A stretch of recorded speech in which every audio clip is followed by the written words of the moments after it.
आप सभी को जय मसीह की गुड इवनिंग। शाम के समय में आप सभी का हम स्वागत करते हैं और एक बार फिर से स्वागत करते हुए हम क्लास में आगे बढ़ेंगे। एक छोटा सा सवाल जो है वो उसका हम आंसर लेंगे और आज की क्लास से संबंधित है। पिछले 3-4 दिन पहले ये सवाल जो है वो 3 दिन पहले ये सवाल जो है वो की गई थी और वो ये है कि पवित्र आत्मा, पेंतीकोस्त के दिन पवित्र आत्मा उतरा और उसके बाद अलग अलग समयों पर पवित्र आत्मा उतरा। तो ये पवित्र आत्मा जो है ट्रांसफर हुई लोगों में कि उतरी, ये एक सवाल। और ये सवाल जो है मुझे यही लगता है कि बहुत ज़्यादा जानकारी नहीं है आपको, इसलिए आपने किया। तो आज का जो क्लास है वो आपके लिए बहुत ही सटीक है, क्योंकि पेंतीकोस्त के दिन जो पवित्र आत्मा उतरा तो वहाँ लोग, जितने लोग थे उन्होंने बपतिस्मा लिया और जितनों ने बपतिस्मा लिया उन पर पवित्र आत्मा उतरी, क्योंकि बिना पवित्र आत्मा के यह अंगीकार करना कि यीशु मसीह ही प्रभु है, ये अपने आप में एक बहुत ही कठिन काम है। अब लोगों का सवाल ये होता है कि पास्टर साहब, जितने लोग जो बपतिस्मा लेते हैं क्या वो पवित्र आत्मा प्राप्त किए हुए हैं? बिल्कुल नहीं। तो क्या हम बपतिस्मा लिए तो हमको क्या पवित्र आत्मा मिला? नहीं। ये तो मैं किसी और के पास नहीं जाता, कभी नहीं गया। मैंने बपतिस्मा, मेरा जब बपतिस्मा हो तो क्या मुझे पवित्र आत्मा मिला? नहीं मिला।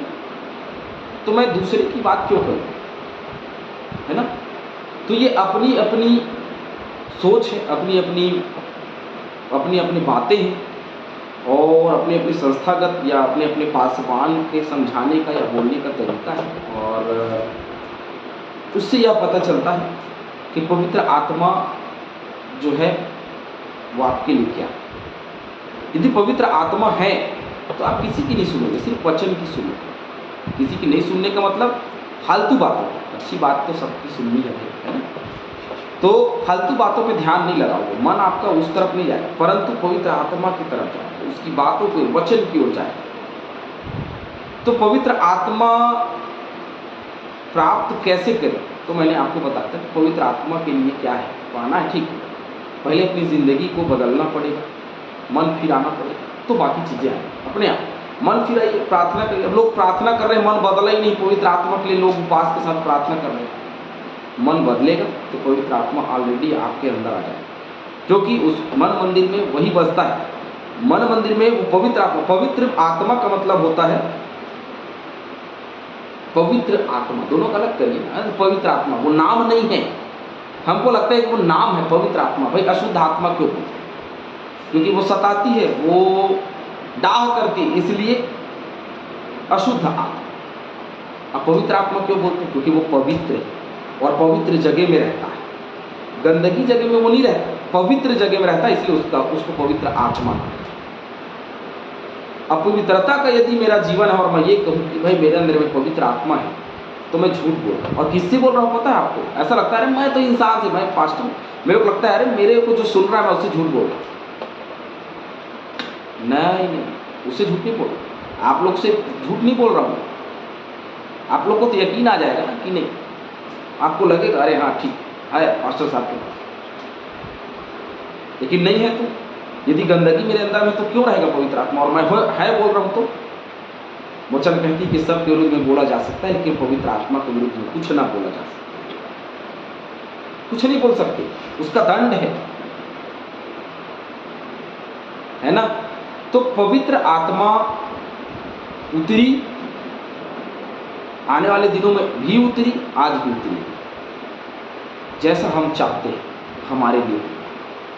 मेरे ऊपर में उतरेगी यस, आपके ऊपर में उतरेगी यस, नहीं उतरी है तो उतरेगी, लेकिन तब जब हम अपने जीवन को बदलेंगे और जीवन को बदल करके अपने जीवन को पवित्रता के साथ में जीते रहेंगे। अब्राहम को परमेश्वर का दर्शन मिला, अब्राहम को दूतों का दर्शन मिला, इसलिए क्योंकि उन्होंने शुद्धता का जीवन जिया। सदरक मेशक अबेदनगो को वो दूत दिखाई दिए, इसीलिए क्योंकि उन्होंने पवित्रता का जीवन जिया। मैं और आप पवित्रता का जीवन जिएंगे तो सारी चीज़ें होंगी। क्लास में आगे बढ़ेंगे। प्रेरितों के काम और उसका 8वां अध्याय वचन 14 पद से आज हम आगे देखना आरंभ करेंगे। जब प्रेरितों ने जो यरूशलेम में थे सुना कि सामरिया ने परमेश्वर का वचन मान लिया है, कहाँ थे? जो प्रेरित यरूशलेम में थे। देखिए खबर जो है उन तक पहुंचेगी, क्योंकि काम ऐसे ही है, वो काम कर रहे हैं, परमेश्वर के सुसमाचार का प्रचार कर रहे हैं, तो उन तक भी ये खुशखबरी पहुंची। उन लोगों ने सुना कि सामरिया ने परमेश्वर का वचन मान लिया और तो पतरस और यूहन्ना को उनके पास भेजा। जब प्रेरितों ने जो यरूशलेम में थे, यरूशलेम में वहां इकट्ठे थे, उन्होंने जब सुना कि भाई सामरिया ने वचन मान लिया, यदि मैं सुनूंगा कि उसने वचन मान लिया तो मुझे बहुत खुशी होगी और मैं खुशी के साथ उसके घर जाऊंगा। तो इन्होंने किसको भेजा? पतरस और यूहन्ना को उनके पास भेज दिया। अरे उन्होंने मान लिया, वाह वाह वाह, कुछ कमी और घटी होगी तो हम वहां जाकर के उसको पूरी कर देंगे। मान लिया, बहुत अच्छी बात है। इब्रानियों 4:12 मेरे साथ निकाल लेंगे।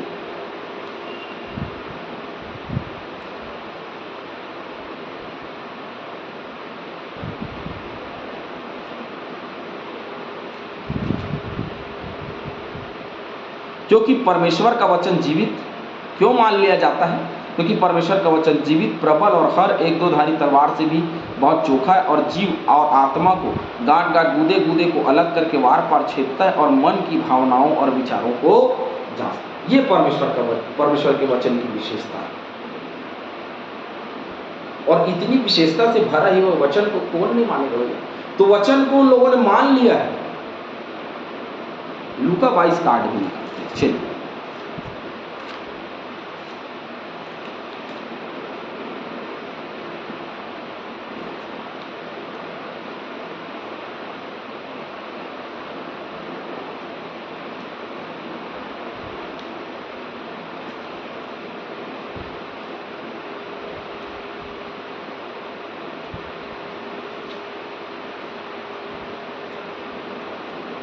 और यीशु ने पतरस और यूहन्ना को यह कहकर भेजा कि जाकर हमारे खाने के लिए फसह तैयार कर।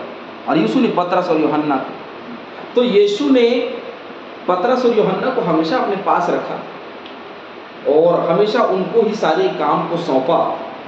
तो अब प्रेरित भी अब यही सोच रहे हैं कि भाई नहीं, अब ये लोग सारा काम यीशु मसीह का किया करते थे, तो सारी जिम्मेदारी इनकी थी और उनकी जिम्मेदारियों को उन्होंने निभाने के लिए पतरस और यूहन्ना को उनके पास भेज दिया। उन्होंने जाकर उनके लिए प्रार्थना की कि वे पवित्र आत्मा पाएं। इसका मतलब ये है स्पष्ट रूप से कि अभी तक उन पर पवित्र आत्मा उतरी नहीं थी और उनको पवित्र आत्मा का मर्म पता नहीं था। उन्होंने वचन को मान लिया। वचन को मान लेना, हाँ ठीक है, ऐसे बोल देना और अपने जीवन को बदल लेना, दोनों में अंतर है। प्रार्थना की जरूरत है, हाँ, पवित्र आत्मा के लिए प्रार्थना की जरूरत है। कोई दूसरा करेगा लेकिन आप भी करेंगे, आपका जीवन बदलेगा तो आपको मिलेगा, नहीं तो नहीं मिलेगा। बहुत लोग का यह मानना रहता है कि नहीं, वो पास्टर साहब तो मेरे सिर पे हाथ रख के करेंगे तो मुझे पवित्र आत्मा मिल जाएगा। नहीं, ऐसा कभी नहीं।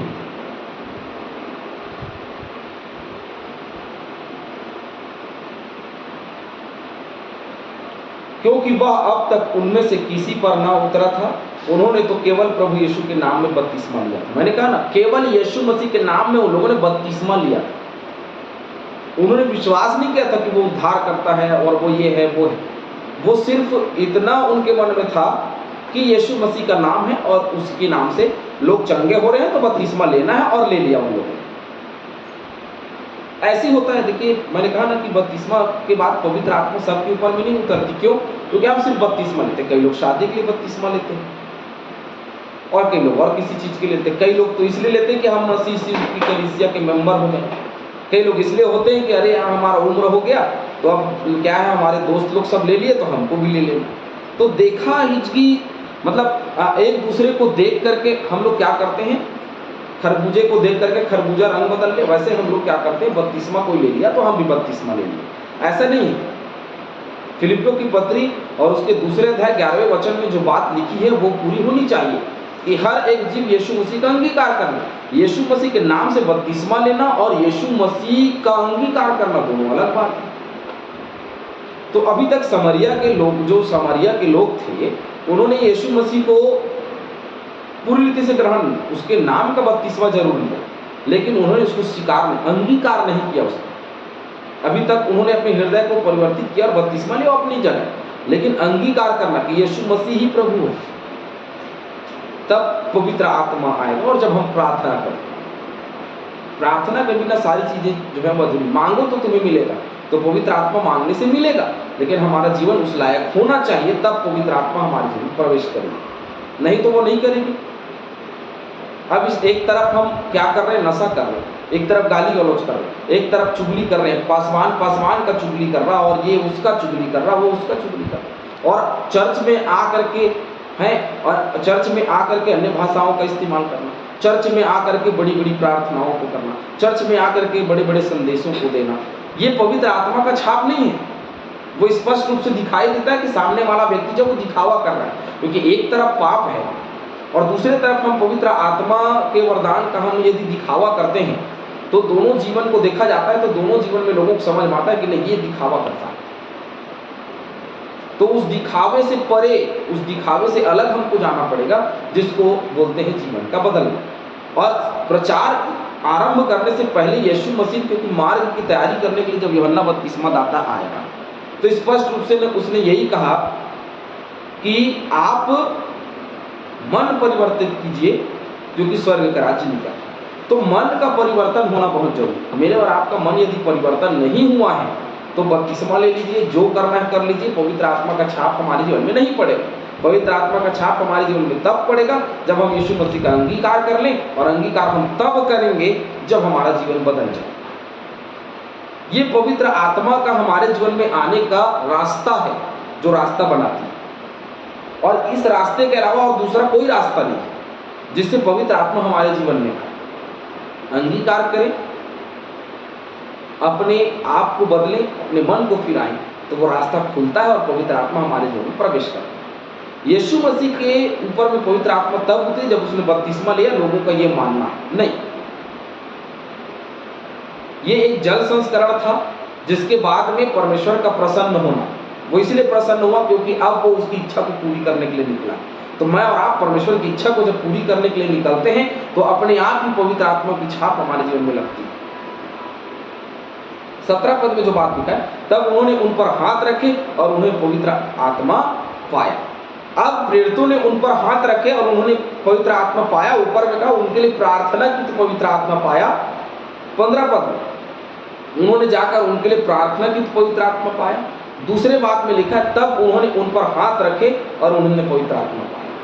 ये दो बातें हैं। तो उन्होंने उस पर हाथ रखे और उन्होंने पवित्र आत्मा पाया।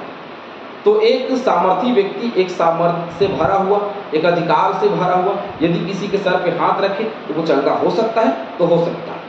पवित्र आत्मा आना और चंगाई होना वो दोनों अलग विषय। पवित्र आत्मा यदि कोई छू ले, या मैं पाप में भरा हुआ हूँ फिलहाल के लिए, मेरे मन में, मैं वहाँ खड़ा हूँ, मेरे मन में अलग से पाप चल रहा है, अरे वो बाजू वाली बहुत अच्छी थी ना, उसने बहुत शॉर्ट कपड़ा, तो हमारा ध्यान वहाँ लगा हुआ है और हम ये कह रहे हैं पास्टर साहब पवित्र आत्मा मेरे जीवन में आए, तो वो कैसे आए? वो नहीं आ सकता। पहले मन का पवित्र होना जरूरी है, हमारे जीवन का पवित्र होना जरूरी है, और तब पवित्र आत्मा हमारे जीवन में प्रवेश करती है।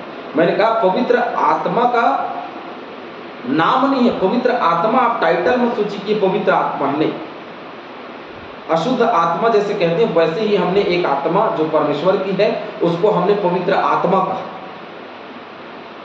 और उसके नाम में जब पवित्र है तो हमारे जीवन में भी पवित्रता होगी, तो वो हमारे जीवन में आएगी, अन्यथा वो नहीं आएगी। आप देख लीजिए कि कितने लोग पवित्र आत्मा से भरे हुए हैं और कितने लोग जो है वो झूठ बोलते हैं, या कितने लोग जो है वो ये दिखावा करते हैं कि हमारे अंदर में पवित्र आत्मा है, जो कि पवित्र आत्मा आने के बाद में हमारा जीवन अलग दिखाई देता। अरे थोड़ा तो अलग दिखाई देगा कम से कम, लेकिन वहाँ थोड़ा भी दिखाई नहीं देता।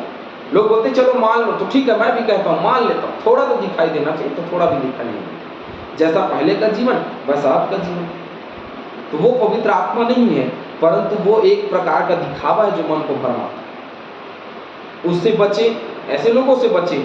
सामरिया में जो प्रचार हुआ उसका फल उनको पवित्र आत्मा के रूप में मन बदलने के बाद जो प्रेरितों ने प्रार्थना की उनको मिला। ठीक वैसे ही हम सबको मिलता है, और पवित्र आत्मा सबके लिए है, रास्ता सही होना चाहिए। प्रभु आप सभी को बहुत से आशीष दे। आमीन।